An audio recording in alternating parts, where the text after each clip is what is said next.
Hey, business owners, we know you know the importance of maximizing every dollar. With the Delta SkyMiles Reserve Business American Express card, you can make your expenses work just as hard as you. From afternoon coffee runs to stocking office supplies and even team dinners, you can earn miles on all your business expenses. Plus, you can earn 125,000 bonus miles for a limited time through October 29th. The Delta SkyMiles Reserve Business Card. If you travel, you know. Minimum spending requirements and terms apply. Offer ends October 29th, 2025.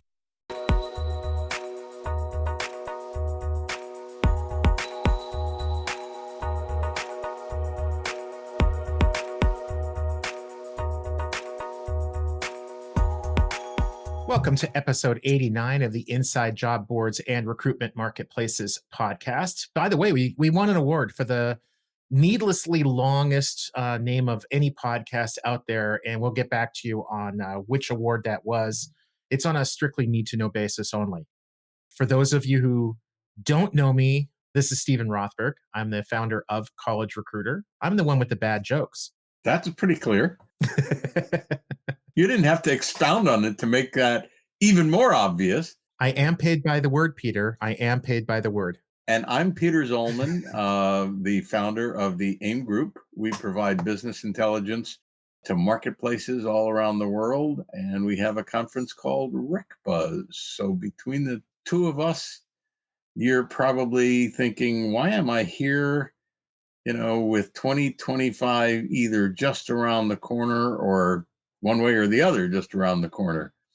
Short answer is we're going to talk about what happens to job boards and recruitment marketplaces in 2025, and Stephen has some ideas about that. Yeah, so we're gonna hit 4 topics, and given that Peter and I sometimes go off on slight tangents, which at least we find enjoyable, Never. or our loved ones maybe would have a different word to describe our tangents, but that's another topic for another podcast. But we are going to talk about AI. We're going to talk about economics, the economies, et cetera, that are impacting job boards, recruitment marketplaces, always do. A little bit of career builder, monster, probably some talk about other major players and big moves that they've made or going to make. And then we're going to conclude with a little bit of conferences, where we might get to see you and where you might want to hide from us. So, Peter, you want to hit AI first?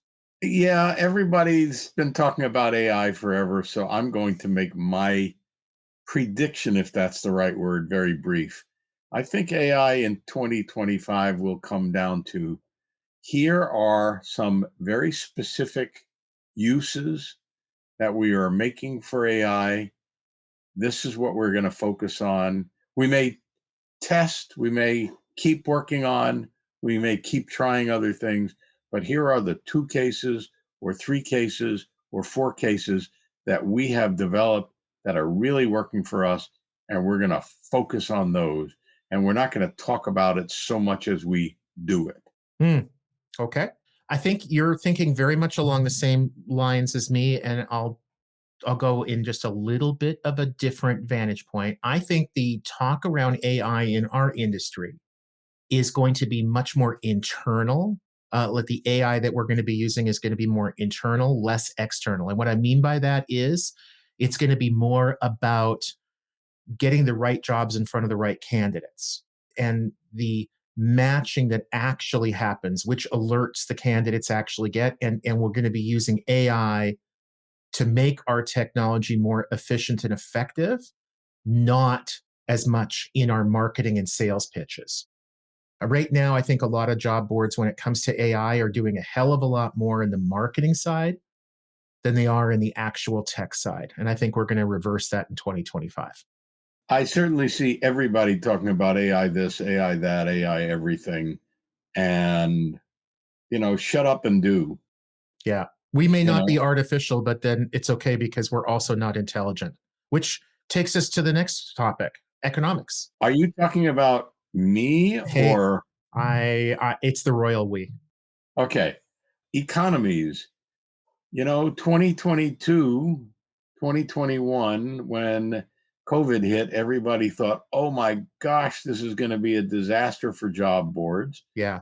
And for a little while it was, Yep. And then suddenly everything exploded in a positive direction, Yep. which made 2023 look really kind of soft and crummy because things slowed down so much.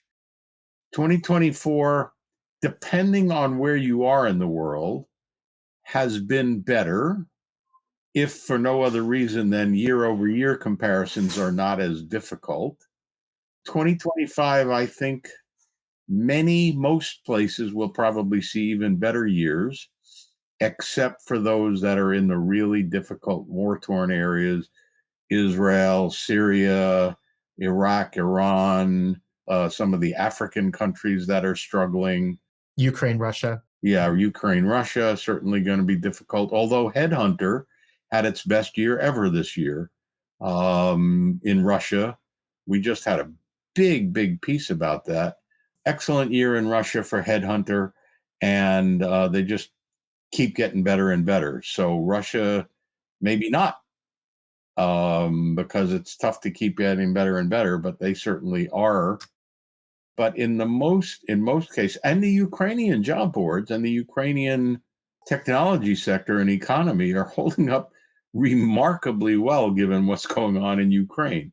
Hmm. So I think 2025 is probably a good year for job boards, maybe a really good year for job boards in most countries, as long as things don't turn south.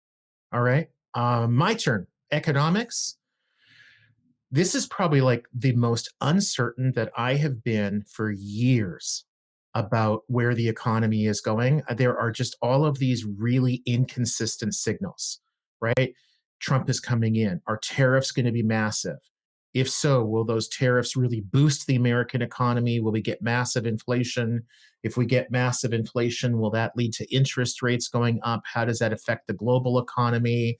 Or does he come in and people take his threat seriously and trade starts to become more fair? And who knows, but I do think that Trump is a huge wild card, and I do think it's going to extend far beyond American borders. If inflation goes up because tariffs go up, interest rates go up, and that's going to hurt the job boards, our customers, our vendors, et cetera. Pace of change in the world of business is fast, and that drives incredible complexity for the world of human resources. Welcome to the HR Data Lab's Brown Bag Lunch, a series of conversations with experts inside and outside the world of human resources on how to innovate, measure, and evolve our practices. Our goal is to help provide you with practical examples of how HR has to change and to meet in this complex business environment. Every week, we'll talk to new and different voices on all aspects of human resources. And guess what? You get to chat with us live. Live? Live. So they can answer questions or they can ask us questions. They can ask, they can answer, whatever they want. They get to talk with us live. That's awesome. Sometimes we geek out on the data and technology that underlie the processes that drive the world of HR.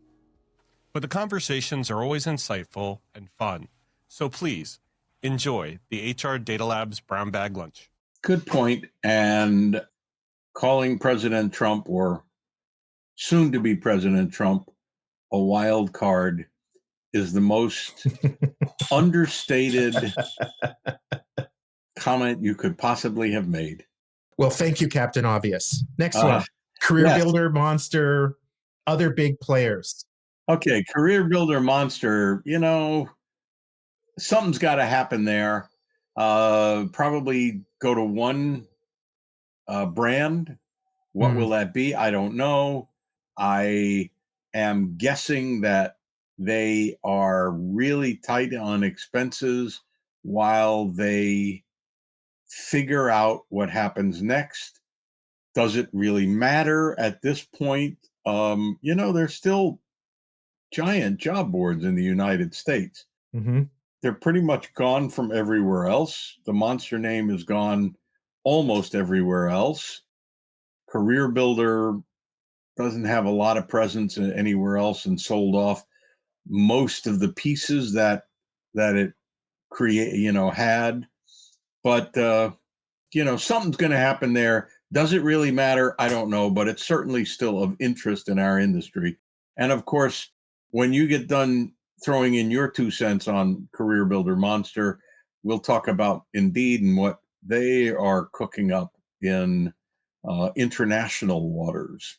Sure. So, Career Builder Monster, let me just say something that not enough people in our industry, I think, talk about, and that is traffic quality. So, we do business with both of them. And one of the interesting things, at least to me, is that the traffic that we get from Career Builder and Monster is far better in terms of quality, in what percentage of the candidates convert into applications, and what percentage of our customers that are getting that we're basically sending that traffic to. Like, how many of them are happy with that traffic? Are they converting into interviews to the extent that the employers even know that?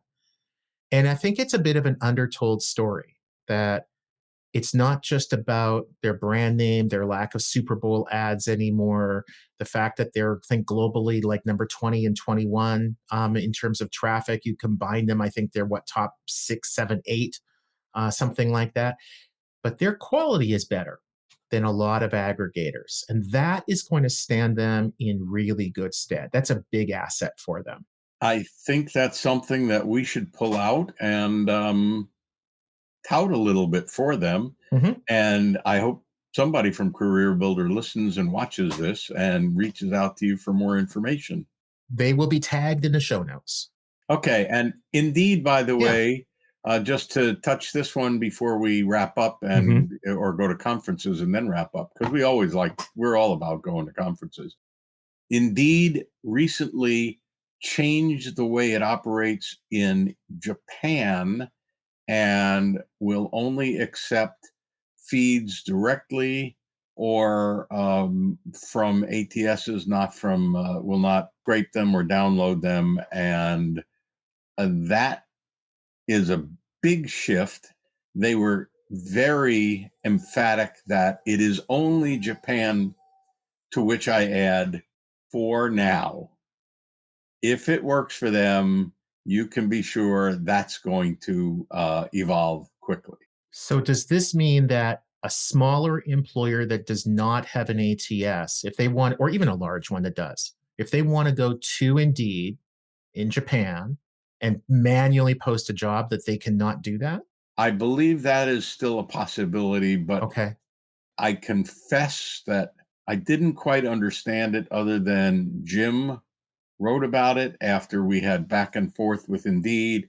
They Okay. made an announcement over there. We picked up on it. They went, we don't know, Mm, meaning the American yeah. Indeed, which is corporate headquarters, but corporate parent is in Japan. Yeah. And they've made some big changes that will make a big difference. And if you can read about them on our website, And that's Jim Durbin, AKA the Indeed Whisperer. something like that. Yes. Cool. All right. Conferences. So one of my favorite things to do, both business and personal, and they intersect, is to go to conferences. I'll usually go to at least two, usually 3 or 4 a year. RecBuzz is one that I've been to multiple times. April in Vienna, and there are other ones that are really, really great for job boards. Sometimes if it's a job board that's really small, doesn't have the budget, they can attend some of these events virtually, go to webcasts, that kind of thing. Chris Russell is having a virtual conference, I think, this week. Yeah, yeah. I'm Yeah. glad that you mentioned it because actually that he was the person I was going to mention. Like the smaller job boards, which he really does a great job with. That's a really good option. Yep. But if you're in London, job boards connect a couple times a year. If you're just about anywhere, the RecBuzz, and there are other conferences too. Peter Weddle's conferences with TA Tech. Those are also really good for job boards and recruitment marketplaces. And then there's Unleash and the Right. recruitment conference in Nashville, both of which are Mhm. targeted towards recruiters rather Yep. than job boards. But when you can go someplace where there are 1, 2, 3,000 of your closest friends and prospects, it's a great place to be and hear what they're talking about. You got any last words other than Happy New Year? I think that the one thing that we can count on happening in 2025 is that we can't count on anything happening. I really do think it's going to be a very topsy-turvy, inconsistent year. Really great for some geographies, really bad for others, really great for certain sectors, niches, really bad for others. I do not think that this is going to be a one-size-fits-all year for our industry. That's fair, but I do think there's one absolute guarantee that we can say what is going to happen in 2025. Change. Bingo. Okay. On that note, sir, best wishes to you and Faith for a happy and healthy new year, peaceful, prosperous. May somebody come and drop, 30 million, 50 million, 100 million on you to take college recruiter off your hand. Oh, I just got that email from the deposed king of Nigeria, so we're good. Good. Yeah. Have a good one, sport. Cheers, my friend. Happy New Year. Bye-bye.